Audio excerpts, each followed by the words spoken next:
बिस्मिल्लाहिर्रहमानिर्रहीम। अस्सलाम वालेकुम डियर स्टूडेंट्स। एचएससी के स्टूडेंट्स ने नेक्स्ट ईयर जो अपना 2026 में फ़र्स्ट एनुअल का एग्ज़ाम देना है, उसमें इंशाल्लाह इस दफ़ा आप लोगों ने पीबीए के एग्ज़ाम्स भी देने हैं। तो पीबीए का आपको पता है कि आपका जो फिज़िक्स, केमिस्ट्री और बायोलॉजी का पेपर है वो कंपोजिट एग्ज़ाम्स होंगे, यानी फ़र्स्ट ईयर और सेकंड ईयर दोनों के कोर्स में से प्रैक्टिकल आएगा और 30 मार्क्स का फिज़िक्स, केमिस्ट्री और बायोलॉजी के पीबीए के पेपर्स आप लोगों ने देने होंगे। तो फेडरल बोर्ड ने लिस्ट ऑफ एक्सपेरिमेंट्स एक अपलोड कर दी है। आज के वीडियो में इंशाल्लाह वो लिस्ट भी देखेंगे, उसमें से कुछ इंपॉर्टेंट प्रैक्टिकल्स हैं वो भी बताऊंगा, और फिर मॉडल पेपर जो है जो फेडरल बोर्ड की वेबसाइट पे है उसका सोल्यूशन बताऊंगा।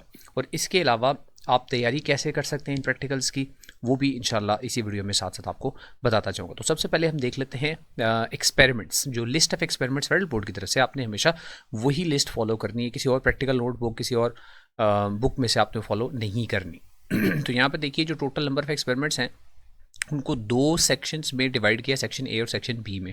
सेक्शन ए में मेजर प्रैक्टिकल्स होते हैं और सेक्शन बी में माइनर प्रैक्टिकल्स होते हैं। साथ साथ अलाइंड एसएलओज भी लिखे हुए हैं। हम सिर्फ अभी लिस्ट ऑफ एक्सपेरिमेंट्स को ही देख लेते हैं। जो पहले कुछ एक्सपेरिमेंट्स हैं फर्स्ट ईयर में से होंगे, वो मैं बताता जाता हूँ, और फिर बाकी कुछ सेकेंड ईयर में से होंगे, लेकिन वो ज़रूरी नहीं है आपको इस तरह उनको अलग करना। आपको मेजर और माइनर के लिहाज से ज़रा बेहतर है कि आप उनको डिस्टिंग्विश कर सकें। तो ये पहला है स्क्रू गेज का, ये फर्स्ट ईयर में यूजुअली हम पढ़ते हैं, और मेजर प्रैक्टिकल। उसके बाद ये है सेफेरोमीटर का, और उसके बाद विस्कोसिटी फाइंड आउट करनी है आपको, sorry coefficient of viscosity find out करना है when the steel ball falls through a viscous medium. और फिर मेल्डी सेपरेटर्स से आपने फ्रीक्वेंसी ऑफ एसी सप्लाई, और उसके बाद वेलोसिटी ऑफ साउंड, ये और कंपेयर द ईएमएफ सेल्स के बाद नेक्स्ट जो है सारे ये सेकंड ईयर के हैं। अच्छा, अब इनमें क्विकली देख लेते हैं जो सबसे इंपॉर्टेंट प्रैक्टिकल्स हैं, मेजर प्रैक्टिकल्स हैं। और मेजर प्रैक्टिकल 9 मार्क्स का एक आएगा फर्स्ट ईयर में से, और 9 मार्क्स का एक आएगा सेकंड ईयर के सेक्शन में से। तो जो पहला ही प्रैक्टिकल है ये बहुत इंपॉर्टेंट है, ये आपने ज़रूर करना है। पहले दोनों experiments they are very very important, और दोनों में से प्रैक्टिकल आने का बहुत चांस है बीबीए के फाइनल पेपर के अंदर। उसके बाद नंबर 6, सबसे पहले सेकंड ईयर में आपने ये ईएमएफ वाला करना, बल्कि फर्स्ट ईयर में भी कुछ टॉपिक हैं इलेक्ट्रिसिटी के, तो ये फर्स्ट ईयर सेकंड दोनों में से समझ लें। ये बहुत इंपॉर्टेंट प्रैक्टिकल है। पोटेंशियोमीटर से आपने कंपेयर करके दो सेल्स की ईएमएफ, और फिर आपने किसी एक सेल की ईएमएफ को फाइंड आउट करना होता है। उसके बाद नेक्स्ट ये charging and discharging of capacitor and to find the time constant, this is also a very important practical. इसके साथ ये जो लास्ट ईयर फाइनल पेपर हुआ है पीबीए का, उसमें इस प्रैक्टिकल में से क्वेश्चन आ चुका है, velocity of sound using the resonance tube operators at 0 degree Celsius. इसमें से लास्ट टाइम भी आया था, तो ये भी बहुत इंपॉर्टेंट एक प्रैक्टिकल है। इसके साथ माइनर प्रैक्टिकल्स हैं, और वो आएंगे 12 मार्क्स, यानी 6 मार्क्स के दो प्रैक्टिकल्स आएंगे। अभी मॉडल पेपर में दिखाता हूँ कि किस तरह डिस्ट्रीब्यूशन की हुई है मार्क्स की भी। अब इसमें बहुत इंपॉर्टेंट अगेन प्रैक्टिकल जो है, ये नंबर 1 माइनर में नंबर 1 जो प्रैक्टिकल है, दिस इज़ वेरी इंपॉर्टेंट, जिसमें हम लोड और एक्सटेंशन के ग्राफ के अंदर से इलास्टिक पोटेंशियल एनर्जी जो है वो फाइंड आउट करते हैं। इसके बाद नंबर 5 आपको रेक्टिफिकेशन, फुल वेव और हाफ वेव दोनों, 4 और 5 दोनों प्रैक्टिकल, मतलब ये मैं इसको एक ही समझता हूँ, उन्होंने दो बना दिए। फुल वेव रेक्टिफिकेशन और हाफ वेव रेक्टिफिकेशन दोनों का क्वेश्चन आने का बहुत ज़्यादा चांस है। और 6 वेरी वेरी इंपॉर्टेंट, ये भी लास्ट टाइम पेपर में फाइनल बोर्ड में इसका पीबीए के फाइनल पेपर में क्वेश्चन आ चुका है, इसका इस दफ़ा भी आने का बहुत चांस है। तो ये कुछ इंपॉर्टेंट प्रैक्टिकल्स बता दिए, लेकिन इसका मतलब ये नहीं है कि बाकी इंपॉर्टेंट नहीं है, ये बहुत इंपॉर्टेंट प्रैक्टिकल्स हैं। ठीक है जी, अब आगे चलते हैं मॉडल पेपर की तरफ। और इंटरेस्टिंगली मॉडल पेपर जो फेडरल बोर्ड ने अपलोड किया है उसको शायद दोबारा रीचेक नहीं किया गया, या थोड़ा ओवरलुक कर दिया उन लोगों ने, कि यहाँ पर देखें एक्सपेरिमेंट नंबर 6 है, compare the EMF of cells using potentiometer. EMF को कंपेयर करना है, और कंपेयर करके असल में हमने दो सेल्स की ईएमएफ को कंपेयर करके किसी एक सेल की ईएमएफ फाइंड आउट करनी होती है। जो इससे पहले लास्ट ईयर जिन लोगों ने सेकंड ईयर का प्रैक्टिकल दिया था, जो कंपोजिट नहीं था, सिर्फ सेकंड ईयर का जिन लोगों ने प्रैक्टिकल किया था, वहाँ पोटेंशियोमीटर से दो प्रैक्टिकल होते थे। एक इंटरनल रेजिस्टेंस सेल की फाइंड करनी होती थी, और एक ईएमएफ फाइंड आउट करनी होती थी। इंटरनल रेजिस्टेंस वाला इस दफ़ा एक्सपेरिमेंट जो है वो जो लिस्ट ऑफ एक्सपेरिमेंट्स है ना, इसमें से उन्होंने निकाल दिया, ओमिट कर दिया। ठीक है, तो वो यहाँ पर लिस्ट में नहीं है, लेकिन आप अगर देखेंगे नीचे मॉडल पेपर, तो यहाँ इंटरेस्टिंगली उन्होंने मॉडल पेपर में इंटरनल रेजिस्टेंस वाला प्रैक्टिकल जो है वो इंक्लूड किया हुआ है। तो ये आई थिंक एक मिस्टेकनली ये ऐड हो गया, किसी ने इसको ओवरलुक कर दिया, ये होना नहीं चाहिए था। यहाँ पर प्रैक्टिकल कौन सा होना चाहिए, ईएमएफ कैसे फाइंड आउट कर सकते हैं दो सेल्स की कंपैरिजन करके किसी एक सेल की ईएमएफ। तो इस पर मैं एक अलग से वीडियो बना चुका हूँ, वो इसी वीडियो की डिस्क्रिप्शन में आपको उसका लिंक भी मिल जाएगा और एंड स्क्रीन पे आपको एलिमेंट भी मिल जाएगा, वहाँ से भी आप क्लिक करके वो देख सकते हैं डिटेल में वीडियो। लेकिन बहरहाल इसको साथ साथ सॉल्व कर लेते हैं क्योंकि इससे रिलेटेड क्वेश्चन apparatus तो पोटेंशियोमीटर का ही है। तो what is the principle behind using a potentiometer to measure the internal resistance. तो अब यहाँ पर इसको इंटरनल रेजिस्टेंस का जो प्रिंसिपल है वो थोड़ा सा ईएमएफ वाले से डिफरेंट है, यानी जो वर्किंग है वो थोड़ी सी डिफरेंट है। बाकी जो पोटेंशियोमीटर का प्रिंसिपल है, यानी इस क्वेश्चन का आंसर भी और वैसे भी पोटेंशियोमीटर का जब भी प्रैक्टिकल या पीपी आएगा तो ये प्रिंसिपल का जरूर पूछा जाएगा। तो ये एक ही आंसर है सबका, वो ये है कि जो पोटेंशियल या वोल्टेज ड्रॉप होता है across a uniform wire that is directly proportional to the length of the wire. The voltage या पोटेंशियल भी कहते हैं, the voltage drop across a uniform wire, यानी ऐसी वायर जिसकी लेंथ और डायमीटर यूनिफॉर्म है। Uniform wire is directly proportional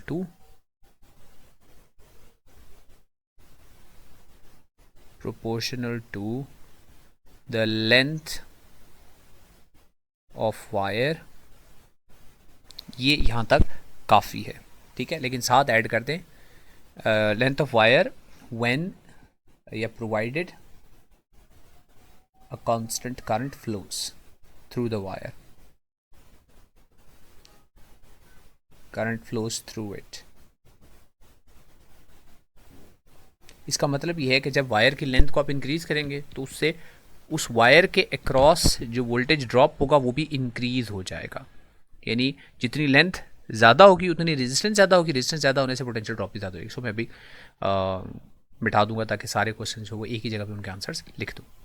आगे है number 2, why is the potentiometer preferred for measuring internal resistance of a cell. Because यानी ईएमएफ के लिए भी और इंटरनल रेजिस्टेंस के लिए भी, दोनों के भी पोटेंशियोमीटर को क्यों इस्तेमाल करते हैं, इसलिए कि पोटेंशियोमीटर करंट ड्रॉ नहीं करता। अब चाहे इंटरनल रेजिस्टेंस फाइंड करें चाहे ईएमएफ, दोनों में ये ट्रू है। Potentiometer does not draw any current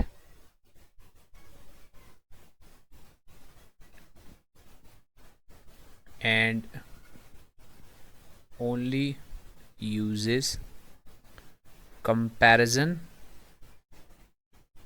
of EMFs। ये मैं EMF वाले के लिए बता रहा हूँ, ठीक है।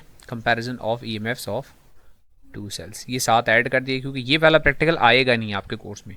EMF वाला आएगा तो उससे रिलेटेड ऐसा ही क्वेश्चन बन सकता है, इसलिए लिख दिए, ठीक है। इसके बाद आगे टेबल है, इसको फिलअप करना है और मोस्ट प्रॉब्ली इसी तरह की टेबल आएगा जिसमें पहले तो यूनिट्स मिसिंग होंगे। तो सबसे पहले आपने ध्यान देना है यूनिट्स के ऊपर। तो रेजिस्टेंस का यूनिट होता है ओम्स, उसके बाद लेंथ का यूनिट वैसे मीटर होता है, लेकिन यहाँ पे देखिए लेंथ है 223 236 मीटर्स में, बहुत बड़ी लेंथ है। तो ये जो लेंथ है ये मीटर्स में नहीं होगी, ये सेंटीमीटर्स में होगी। उसके बाद length of the balancing point with R, यानी रेजिस्टेंस निकालने के बाद जो बैलेंसिंग लेंथ आती है वो अब यहाँ पे गिवन नहीं है। तो हमने कैसे फाइंड आउट करनी है, difference of the length given है, यानी L2 माइनस L1 गिवन है, या L1 माइनस L2 हमें यहाँ पे गिवन है। तो L1 minus L2 this is called difference of the length. तो डिफरेंस ऑफ द लेंथ हमें 97 गिवन है, तो आप ऐसे लिखते हैं 97 is equal to 223 minus L2। यहाँ से आपने फाइंड आउट करना है L2, तो L2 को इस तरफ लें तो L2 विल बी 223 माइनस 97। तो 223 में से 97 माइनस करेंगे तो यहाँ पे आ जाएगा length of the balance point with R. अब ये चूँकि ये एक्सपेरिमेंट जो है वो इंक्लूडेड ही नहीं है हमारे कोर्स में, तो इसलिए इसको और मैं सॉल्व आगे नहीं करवा रहा। लेकिन एक चीज़ देख लें यहाँ पे कि इंटरनल रेजिस्टेंस फाइंड आउट करने का फॉर्मूला यहाँ पर मॉडल पेपर में गिवन नहीं है। तो इसका मतलब है यहाँ पर जो टेबल आएगा उसमें जो अननोन आपने फाइंड आउट करना होगा, जो भी प्रैक्टिकल आएगा उसका जो अननोन फाइंड आउट करना होगा, हो सकता है कि उसका आपको फॉर्मूला ना हो गिवन, तो आपको फॉर्मूलाज याद करने पड़ेंगे, ठीक है। आगे नंबर 4, ये हमारे काम का क्वेश्चन है क्योंकि ये ईएमएफ ऑफ द सेल वाला है। How do you determine the EMF of cell using potentiometer? We can find the EMF of the cell using a potentiometer by comparing the balancing lengths. तो आप ये लिखने लगो, by comparing the balancing lengths of two cells with the by comparing the ratio of balancing lengths of two cells with the ratio of their EMFs। यानी आप दो sales अलग अलग लेंगे, उनकी बैलेंसिंग लेंथ्स निकालेंगे L1 और L2, उनकी रेशियो लेंगे, इसको कंपेयर करेंगे, इक्वेट करेंगे with the EMF of the cells. इसमें से आपको ये भी पता होगा, ये भी पता होगा, E2 भी आपको पता होगा, तो आप E1 जो है अननोन एक ही क्वांटिटी रह जाएगी, वो आसानी से फाइंड आउट कर सकते हैं। ये डिटेल में अगेन एक्सपेरिमेंट की वीडियो में बना चुका हूँ, अपरेटस क्या है, सेटअप क्या है और उससे रिलेटेड क्वेश्चंस भी, तो वो एक्सपेरिमेंट आप चैनल के ऊपर देख लीजिएगा। वहाँ से आप इंशाल्लाह आपको पूरा एक्सपेरिमेंट समझ भी आ जाएगा और ये क्वेश्चन भी समझ आ जाएगा कि इसका मतलब क्या है। आगे देखते हैं क्वेश्चन नंबर 2। ये अगेन मैंने बताया था बहुत इंपॉर्टेंट है, मॉडल पेपर में भी है और वैसे भी इसके आने का बहुत चांस है। सेफेरोमीटर, इसका भी एक्सपेरिमेंट मैं इससे पहले वीडियो बनाकर चैनल पर अपलोड कर चुका हूँ, उसका लिंक भी नीचे डिस्क्रिप्शन में दे देता हूँ और वो भी आप एंड स्क्रीन पर भी जाके देख लीजिएगा। ये एक्सपेरिमेंट भी वहाँ डिटेल से आपको समझ आ जाएगा कि इससे रीडिंग कैसे लेते हैं। अभी सिर्फ यहाँ पर सॉल्व कर लेता हूँ मैं, ठीक है। Pitch of the spherometer is 1 mm and there are 100 division to this, what is the least count. तो लीस्ट काउंट जो होता है, लीस्ट काउंट स्क्रू गेज का या सेफेरोमीटर का, उसका एक ही फार्मूला होता है, वो फार्मूला याद रख लें, वो होता है pitch divided by number of divisions on circular scale, on circular scale. तो यहाँ पे देखिए सेफेरोमीटर की पिच 1 mm पहले ही गिवन है, 1 mm को आपने डिवाइड करना है डिवीजन से, डिस्क के ऊपर जो डिवीजन है 100, तो 1/100 करेंगे तो 0.01 मिलीमीटर, ये इसका लीस्ट काउंट आता है। एक नंबर आपको मिल जाएगा। This spherometer gives a mean height of 2.42 mm when it is placed on a plane glass plate. तो सेफेरोमीटर को पहले आप रखते हैं किसी फ्लैट सर्फेस के ऊपर, प्लेन ग्लास प्लेट के ऊपर जैसे रखा है, उससे रीडिंग लेते हैं। तो वो रीडिंग उन्होंने पहले ही बता दी है कितनी है, वो है 2.42। फिर इसको रखते हैं किसी कर्व्ड सरफेस के ऊपर। किस सरफेस के ऊपर? किसी लेंस के ऊपर, कर्व्ड लेंस होता है कन्वेक्स या कनकेव, उसके ऊपर आपने रखा। तो अभी मैंने कन्वेक्स के ऊपर रखा है। कन्वेक्स के ऊपर रखने के बाद जो रीडिंग आएगी वो ऐसे ही फ्लैट नहीं गिवन, वो रीडिंग नीचे टेबल में है। तो दो रीडिंग्स हैं, एक फ्लैट सरफेस पे, एक कर्व्ड सरफेस पे। तो फ्लैट वाली ये ऊपर लिखी हुई है 2.42, ये मैंने सर्कल कर दी। जो कर्व्ड सरफेस पे रीडिंग है वो देखो वो कैसे आएगी। मेन स्केल रीडिंग ए, वो लिखा हुआ है 2 mm, नीचे उन्होंने कहा बताएं, डैश लिख के सेंटीमीटर का मतलब है, इसको खुद ही चेंज करें आप सेंटीमीटर में और हमें आंसर बताएं क्या है। सेंटीमीटर में कन्वर्ट करके आंसर बताएं क्या है। तो 2 mm को आप सेंटीमीटर में कन्वर्ट कर रहे हैं, तो मिली ज़ाहिर 10⁻³ होता है और सेंटी 10⁻² होता है। तो और मिली से सेंटी में जा रहे हैं तो आप जस्ट डिवाइड कर देंगे उसको, 10 से डिवाइड कर देंगे। यानी अगर आपके पास 2 मिलीमीटर गिवन है तो वो 0.2 जो है वो सेंटीमीटर में आ जाएगा। तो यहाँ पे आपने 0.2 लिखना है, सेंटीमीटर में 0.2 लिखना है। सर्कुलर स्केल की जो भी रीडिंग आएगी, जो भी यहाँ पर, उसको लीस्ट काउंट से मल्टीप्लाई कर देना। नीचे उन्होंने बता दिया, ना भी बताया जाए तो आपने याद रखना है, उसको लीस्ट काउंट के साथ मल्टीप्लाई करें। लेकिन यहाँ पर कैच क्या है, यहाँ पर देखें, अगर आपने सेंटीमीटर के अंदर रीडिंग लेनी है, उसमें बता दिया है, तो आपने लीस्ट काउंट भी कौन सा लेना है, सेंटीमीटर वाला। अब यहाँ जल्दी में आप लोग क्या करेंगे, यहाँ पे ये 0.01 आपने पहले लिखा हुआ है लीस्ट काउंट, आप ये लीस्ट काउंट ले लेंगे 0.01 वाला ही, और इसके साथ 63 को मल्टीप्लाई कर देंगे, गलत हो जाएगा। ठीक है, आपने 63 या जो भी यहाँ पे नंबर आएगा, जो भी यहाँ पे नंबर आएगा उसको मल्टीप्लाई करना है लीस्ट काउंट के साथ, जबकि आपका लीस्ट काउंट जो होना चाहिए वो होना चाहिए सेंटीमीटर में। तो अगर 0.01 मिलीमीटर है तो 0.001 सेंटीमीटर में बन जाएगा। तो 0.001 के साथ आपने बेसिकली मल्टीप्लाई करना है 63 को। 0.001 के साथ 63 को अगर मैं मल्टीप्लाई करूं तो ये बन जाता है 0.063। तो यहाँ पर मैं लिखूंगा 0.063। ठीक है जी। अब आपने इन दोनों को प्लस कर देना है, इस 0.2 को और इस 0.063 को, इन दोनों को आपस में आपने प्लस कर देना। इनको जब प्लस करेंगे तो आपके पास आ जाएगा 0.263। अब ये सेंटीमीटर में आ गया 0.263, ये आ गई है कर्व्ड सरफेस के ऊपर रीडिंग। ठीक है जी, copy and complete the table वो हमने कर लिया, एक नंबर हमें इसका मिल गया। अच्छा जी, नेक्स्ट इसके बाद हमने कैलकुलेट करना है height of the spherical surface. अब हाइट कैसे फाइंड आउट करनी है, देखिए हाइट के लिए हमें दो चीज़ें चाहिए, एक जो फ्लैट सरफेस की रीडिंग है वो चाहिए, और एक जो सर्कुलर या जो कर्व्ड सरफेस है उसकी रीडिंग चाहिए। फ्लैट सरफेस वाली रीडिंग हमें यहाँ पर देखें गिवन है 2.42 mm। ये 2.42 mm को मैं x कह देता हूँ, ये है x, लेकिन इसको मैंने मिलीमीटर से सेंटीमीटर में कन्वर्ट करना है। 2.42 को, तो इसको मैं कन्वर्ट करता हूँ 10 से डिवाइड करते बन जाता है 0.242 सेंटीमीटर। ये x कह देता हूँ, और ये जो अभी इधर टोटल रीडिंग हमने कैलकुलेट की है ना 0.263, इसको मैं y कह देता हूँ। This is 0.263। ये दो आ गई आपके पास, ठीक है जी। अब मैंने फाइंड आउट करना है हाइट, जिसको हाइट या एज कहा हुआ है। ये कैसे आएगा, ये इन दोनों का डिफरेंस होती है, यानी आपने y में से x को माइनस कर देना है, तो ये हो जाएगा 0.263, इसमें से माइनस करेंगे 0.242, तो यहाँ से आपको हाइट मिल जाएगी। तो ये होगा जी, इसको मैं कर लेता हूँ 0.263 माइनस 0.242, तो this comes up to be 0.021। 0.021 ये आपके पास एच आ जाएगा, 0.021 सेंटीमीटर में आ जाएगा। अब इसको आगे हम देखेंगे, यूज़ करेंगे आगे। उसके बाद है find the parameter of equilateral triangle formed by the legs of the spherometer. अब सेफेरोमीटर की 3 लेग्स होती हैं, तीनों लेग्स को अगर आप ज्वाइन करें, 3 लेग्स को अगर आप ज्वाइन करें, तो इन तीनों को ज्वाइन करने से, ये 3 लेग्स हैं, इनको ज्वाइन करें, अगर ये वाली लेग इसके साथ ज्वाइन करें, ये वाली इसके साथ, और ये वाली यानी लाइंस के जरिए, तो इक्विलैटरल ट्रायंगल बननी चाहिए। अब बन रही डायग्राम में, लेकिन बननी चाहिए।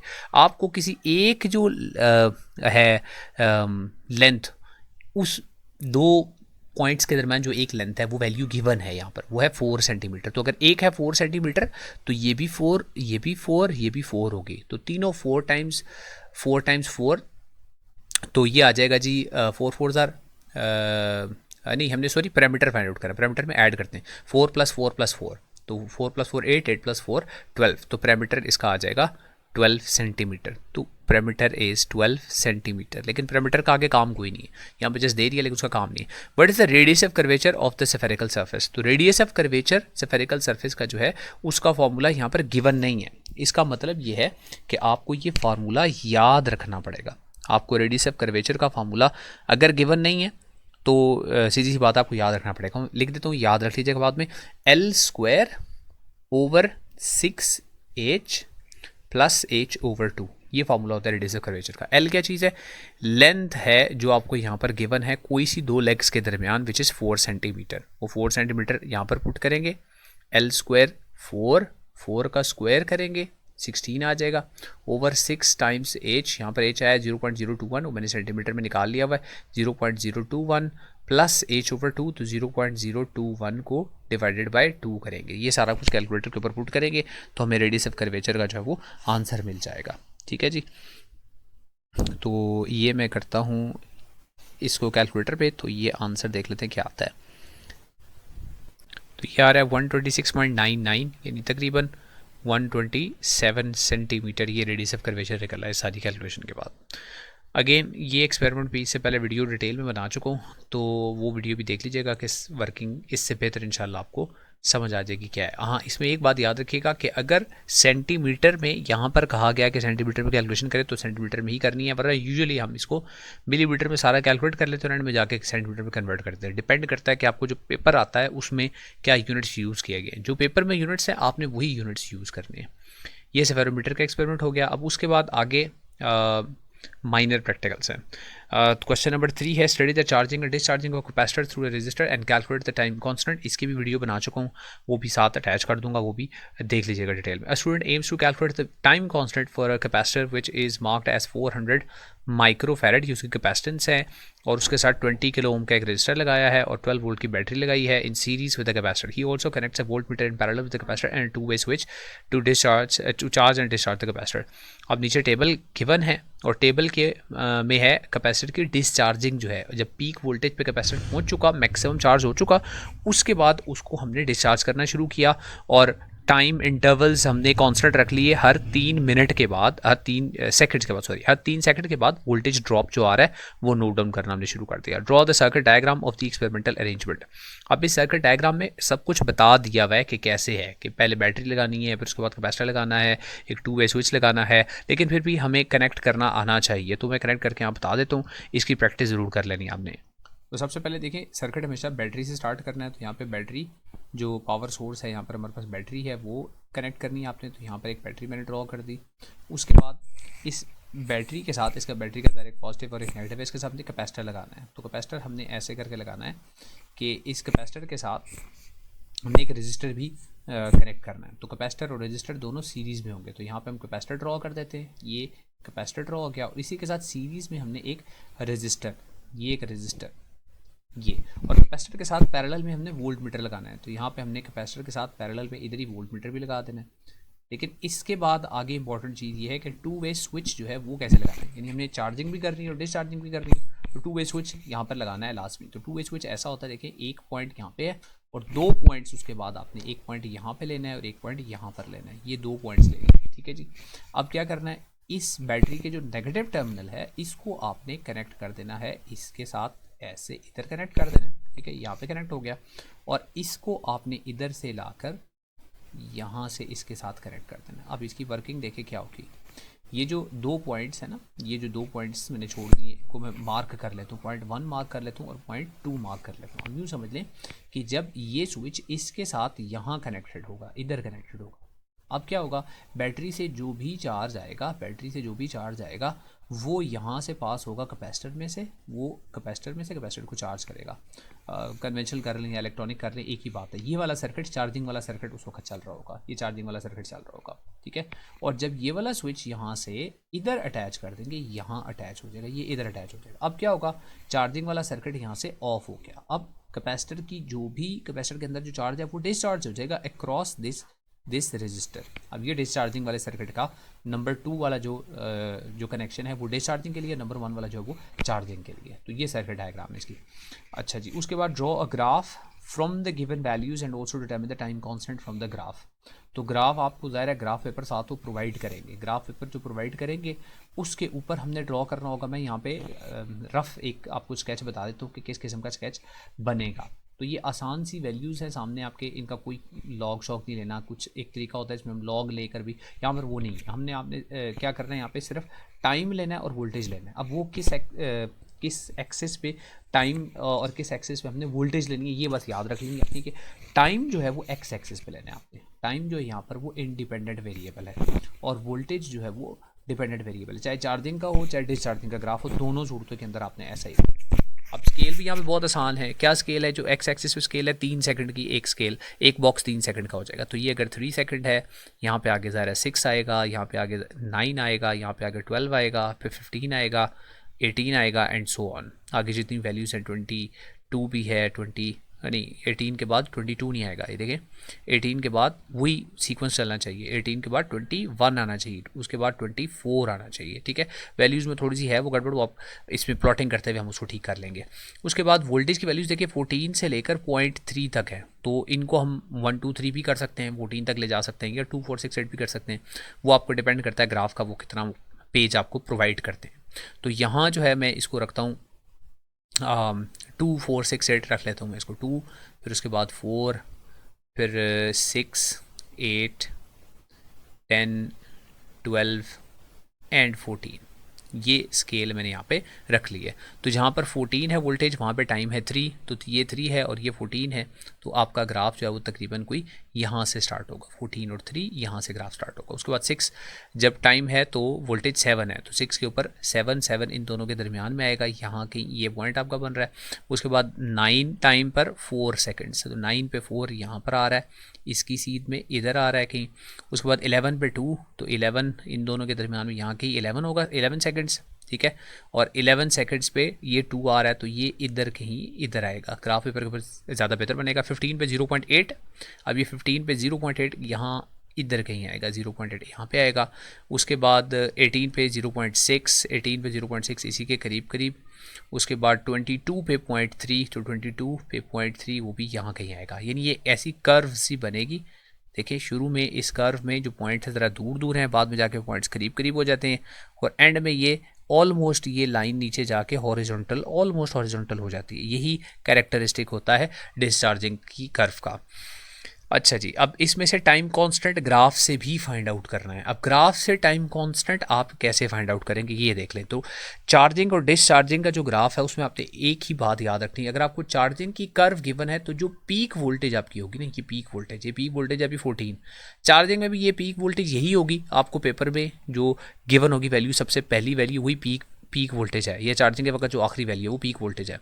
अगर चार्जिंग का ग्राफ है, तो इस पीक वोल्टेज का आपने 63% जो है वो फाइंड आउट करना है, 63.2% टू बी प्रिसाइज। अगर चार्जिंग का है तो आपने क्या करना है, सिंपली पीक वोल्टेज को मल्टीप्लाई करना है इस नंबर के साथ 0.632, इस नंबर के साथ मल्टीप्लाई करना है। अगर चार्जिंग का ग्राफ है तो अभी देख ले कौन सा ग्राफ है, डिस्चार्जिंग का तो 100 में से इसको ज़ाहिर है माइनस कर दें, ठीक है, 63.2 को 100 में से माइनस कर दें तो पीक वैल्यू को, यानी पीक वैल्यू यहाँ पर भी कितनी आ रही है, 14 आ रही है। अब आपने क्या करना है, यहाँ पर आपने 14 को मल्टीप्लाई कर देना है, 14 को मल्टीप्लाई कर देना है, ठीक है। किसके साथ मल्टीप्लाई करना है, 100 में से अगर आप 63.2 को माइनस कर रहे हैं तो वो आता है 36.8, ठीक है। तो आपने 0.368 के साथ मल्टीप्लाई कर रहे हैं। तो इस एक्सपेरिमेंट में क्या कर रहे हैं, 14 को मल्टीप्लाई कर रहे हैं 0.368 के साथ, ठीक हो गया। तो अगर मैं 14 को मल्टीप्लाई करूँ 0.638 के साथ तो मेरे पास एक नंबर आता है, वो है 8.932, 8.9 ले लेता हूँ मैं, 8.9। अब मैंने इस ग्राफ में अपनी वाई एक्सिस पे देखना है 8.9 कहाँ पर आ रहा है, 8.9, तो 8.9 ऑलमोस्ट 9 ही है ना, तो वो ये इधर आ रहा है, यहाँ पर आ रहा है, ये इसको मैंने ऐसे करके यूँ मार्क कर लेना है। इसको इधर से स्ट्रेट लाइन ड्रॉ करके मैंने इस ग्राफ की इस एक्सिस के साथ इधर लेके आना है, यहाँ ले आया। इसको यहाँ से बिल्कुल सीधा नीचे आपने ड्रॉप कर देना है, बिल्कुल सीधा नीचे, अभी सीधी लाइन ड्रॉ नहीं कर रहा सॉफ्टवेयर मेरा, इसको बिल्कुल सीधा नीचे एक्स एक्सिस के साथ जाके यहाँ मिला देना है। ये एक्स एक्सिस पे आके बिल्कुल सीधा वर्टिकली जिस वैल्यू के साथ भी ये मैच करेगा। अभी मेरे पास ग्राफ पेपर नहीं है, ठीक है, तो यहाँ पे एक रफ वैल्यू आ रही है, तकरीबन कोई 3.5 या 4 के करीब आ रही है, ये मेरा टाइम कांस्टेंट है। अब ये देख लें, ये मैंने डिस्चार्जिंग की कर्व के ऊपर से टाइम कांस्टेंट निकाला, एक रफ वैल्यू निकाली। अगेन जो मैंने इसकी वीडियो बनाई हुई है उसमें डिटेल से आपको बताया हुआ है कि चार्जिंग का टाइम कांस्टेंट कैसे फाइंड आउट करते हैं, डिस्चार्जिंग का कैसे फाइंड आउट करते हैं, वहाँ से डिटेल से और भी आप देख लीजिएगा, ठीक है।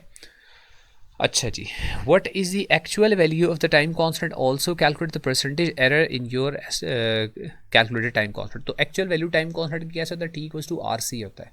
RC का मतलब क्या है, आपने जो रजिस्टर की वैल्यू आपको गिवन है वो और कैपेसिटर दोनों की वैल्यूज़ को आपने मल्टीप्लाई कर देना है यूनिट्स का ध्यान करते हुए। तो 400 माइक्रोफेरेड है, उसको 20 किलो ओम्स के साथ मल्टीप्लाई कर देना है आपने, तो 400 इंटू 10⁻⁻6 और 20 को इसके साथ मल्टीप्लाई करना है, लेकिन वो है 20,000, तो इन दोनों को आपने आपस में मल्टीप्लाई कर देना है, तो you will get the value of the actual time constant. तो मुझे जीरोस कैंसिल होते हुए यहाँ वैसे ही नज़र आ रहे हैं, 4 टू 8 ही आंसर आएगा। कैलकुलेटर पर मैं कर भी तो ये आ जाएगा 8 सेकंड्स, जबकि हमारा आंसर उससे काफ़ी ऑफ है, 4 के करीब आ रहा है। तो अब मैंने क्या करना है, calculate the percentage error in your calculated time constant. तो परसेंटेज एरर का फॉर्मूला भी देख लें क्या होता है।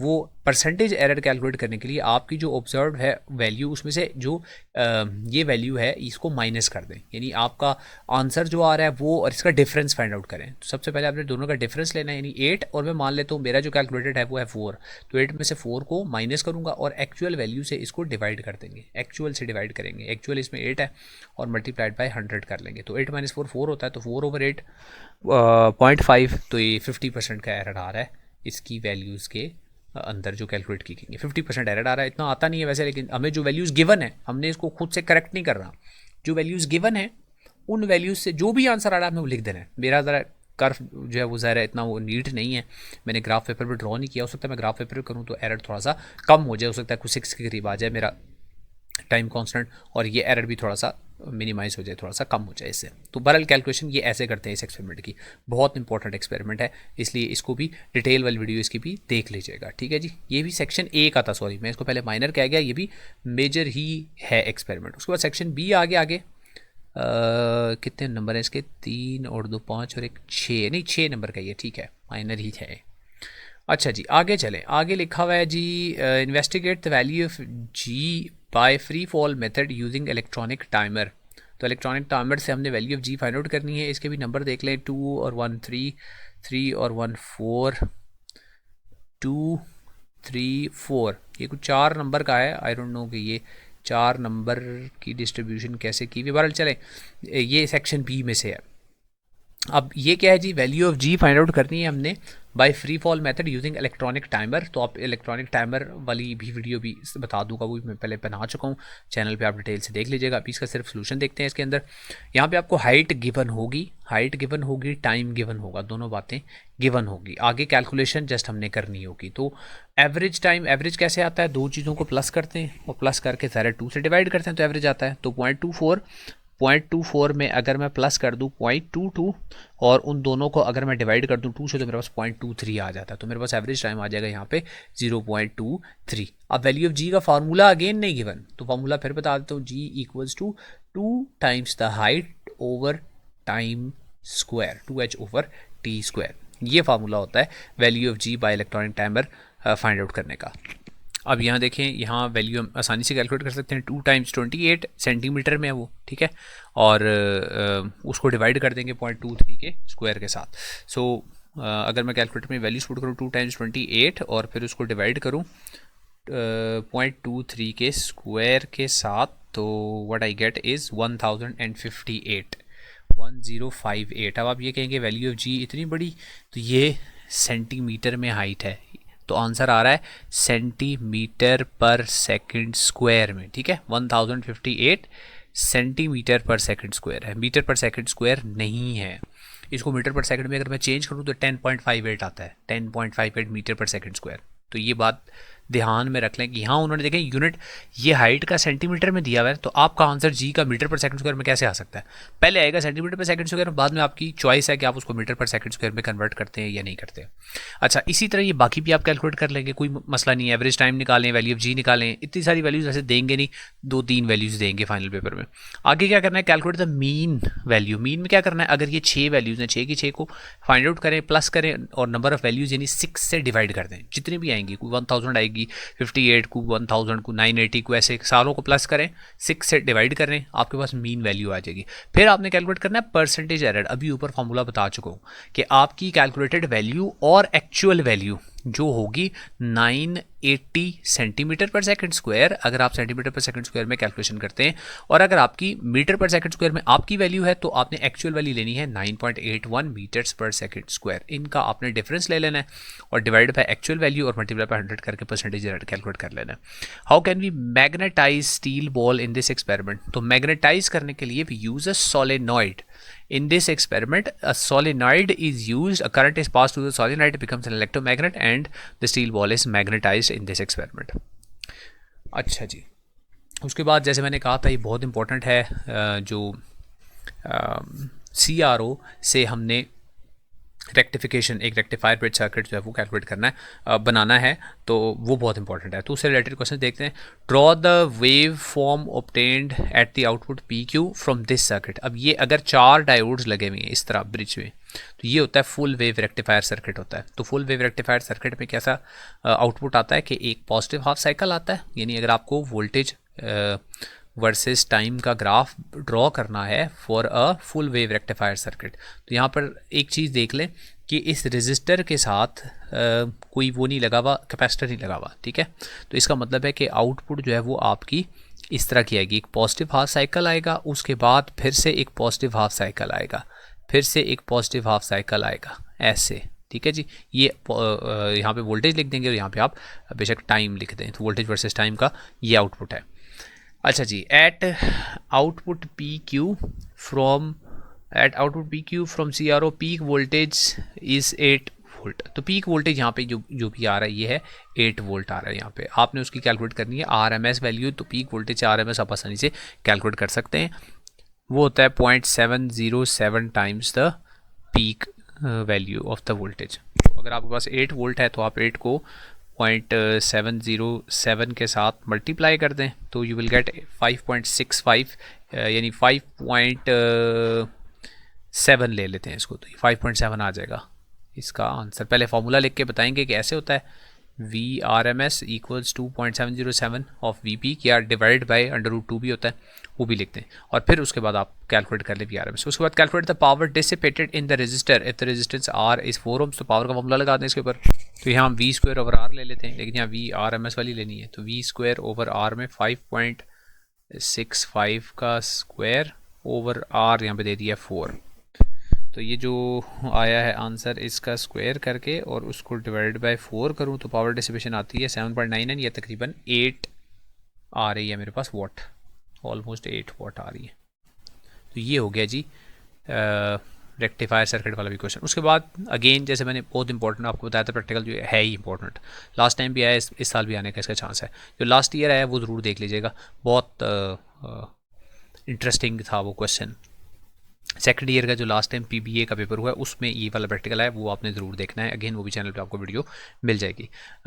Schematic diagram is shown variation of electric current with intensity of light. In intensity of light को इंक्रीज़ करते हैं तो फोटो एमिशन जो है वो इंक्रीज़ हो जाती है, करंट इंक्रीज़ हो जाता है। अच्छा जी, अब इसमें आपको वैल्यूज़ गिवन है डिस्टेंस की और करंट की। तो डिस्टेंस कौन सा, जो कि सोर्स के और लाइट के सोर्स के और वो जो फोटो सेल लगा हुआ है उनके दरमियान का डिस्टेंस है, वो आहिस्ता आहिस्ता हम कम करते हैं, डिस्टेंस को कम करते चले जाते हैं। उससे क्या होता है कि करंट ज़्यादा हो जाता है, इंटेंसिटी ऑफ लाइट ज़्यादा होने की वजह से करंट ज़्यादा हो जाता है। तो इंटेंसिटी ऑफ लाइट जो है वो हमने डायरेक्टली कैलकुलेट नहीं की। यहाँ इंटेंसिटी ऑफ लाइट किसके इक्वल होगी, याद रख लें, इंटेंसिटी ऑफ लाइट जो है यहाँ पर वो इक्वल टू होगी, इंटेंसिटी इक्वल टू होगी 1/d², reciprocal of the square of the distance, 1/d²। ठीक है जी, यहाँ फार्मूला उसका गिवन नहीं है, यहाँ 1/d² फार्मूला आपने लिख कर और फिर उसके साथ यूनिट ज़रूर लिखना है। अब यूनिट यहाँ पर डिस्टेंस का है सेंटीमीटर, ठीक है। तो इंटेंसिटी ऑफ लाइट का यहाँ पर यूनिट लिख दें इंटेंसिटी ऑफ लाइट का, या आप इसको पर सेंटीमीटर स्क्वायर भी लिख दें, दोनों बातें इसमें ठीक हो जाएंगी। अब वो कैलकुलेट कैसे करना है, यहाँ 60 गिवन है तो कैलकुलेटर पे आपने करना है 60 1/60²। ये कैलकुलेटर के ऊपर आपने फाइंड आउट कर लिया, यानी 60² का रेसिप्रोकल ले लें, फिर उसके बाद 50² का रेसिप्रोकल ले लें, फिर 40² का, यानी सबका यहाँ पर रेसिप्रोकल लेके वैल्यूज आ जाएंगी। फिर आपने प्लॉट करना है graph between current and intensity of light. अब इसमें क्या करना है कि ग्राफ में आपने एक्सेस जो है वो सही चूज़ करने हैं। एक्सेस क्या चूज़ करने हैं, 1/d², you will keep that on the x axis, और जो करंट है आई वो आपने चूज़ करना है वाई एक्सिस पे। यानी इंटेंसिटी जो आपने लिखनी है वो डिपेंडेंट और करंट जो है वो इंटेंसिटी इंडिपेंडेंट और करंट जो है वो डिपेंडेंट वेरिएबल होगा। तो इन दो वेरिएबल्स के दरमियान जब आप ग्राफ ड्रॉ करेंगे वैल्यूज़ कैलकुलेट करके, तो it should be a straight line that passes through the origin. तो इन वैल्यूज से ग्राफ ड्रॉ करेंगे तो इंशाल्लाह ये आ जाएगा। तो ये हो गया जी मॉडल पेपर का सोल्यूशन। आई नो वीडियो काफ़ी लंबी हो गई है क्योंकि क्वेश्चन इसमें बहुत सारे थे और डिटेल से कुछ थोड़ा बताना भी था आपको। अब जो इंपॉर्टेंट मैंने प्रैक्टिकल्स बताए हैं ये आपके सामने स्क्रीन पे वीडियोस आ रही हैं, तो आप इन पे क्लिक करके ये इंपॉर्टेंट प्रैक्टिकल्स देख सकते हैं। इंशाल्लाह फाइनल पेपर से पहले इन सारे प्रैक्टिकल्स की वीडियो कोशिश करूँगा अपलोड कर दूँ। और लास्ट ईयर्स में मैंने लाइव स्ट्रीम्स की थी SSC और HSSC के स्टूडेंट्स के लिए, फिजिक्स के लिए भी और केमिस्ट्री के लिए भी, बल्कि बायोलॉजी के लिए भी कुछ हमने की थी। तो इंशाल्लाह इस दफ़ा भी पूरा इरादा है कि लास्ट ईयर तो 15 नंबर था, इस दफ़ा 30 नंबर का प्रैक्टिकल आप लोगों का। तो इंशाल्लाह ज़रूर वीडियोज़ जो है वो लाइव स्ट्रीम्स इंशाल्लाह अगर से ज़िंदगी रही तो इंशाल्लाह ज़रूर वो भी करेंगे आप लोगों की। इंशाल्लाह PBA में पूरी कोशिश करूँगा हेल्प हो जाए। तो see you in these videos then इंशाल्लाह।